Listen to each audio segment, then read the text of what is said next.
The Animal Service Center of the Mesilla Valley receives about 5,000 cats every year, about 8,000 dogs, far too many for it to keep. Dr. Beth Vesco-Mock is the executive director here. We just really need to learn that animals are not disposable. They love us. We are their pack. We are their family.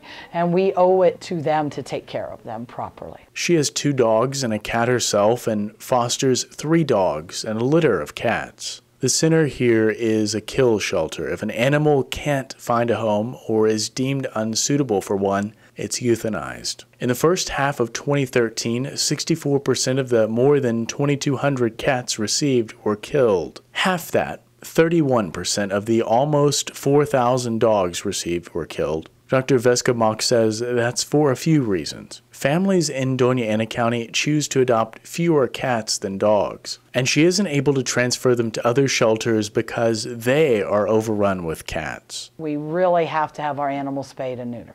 There's really no reason not to have your animals spayed and neutered. Also, owners often move and don't take their animals with them. It's a real problem. Once you own an animal, it is your responsibility to take care of that animal for its natural life. When you move, the animal goes in the front seat with you. You know, it just does. I mean, mine do.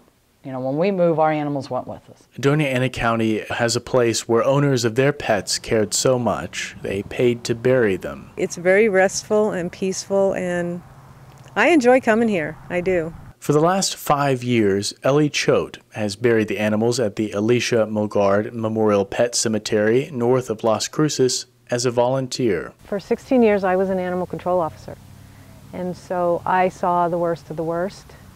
And so this is my yin as opposed to the yang of doing that.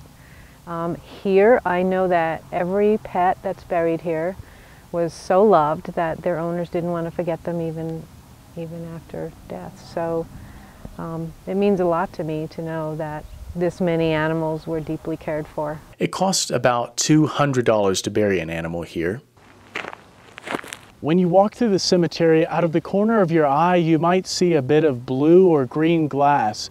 Well, Ellie says several of these markers were made a few years ago to beautify the cemetery. Like we have Billy here, his little angel. Ellie thinks the whole cemetery is a beautiful thing. I love seeing that. It tells me that people are just as loyal to their pets as their pets were to them, even after they're gone. Dr. Vesco-Mock says the center has about 30 families who foster sick animals until they're well again. They're always looking for more families. Willing to take on the sicker animals and give them the medicine, help them to get better. We really need that. We need that. We need more people to step up. So many people say they can't because they won't want to give them up. But it's not like fostering children. They're not going back to the same environment they came from. They're going into a new environment. And I used to feel that way back 20 years ago when I started doing this. No one can take care of the animal as good as I can. Well, that's not true. You could be just as good of an owner as I can. You can love them too. Neutering there cost $35 for dogs and $25 for cats. Sloan Patton, KRWG News.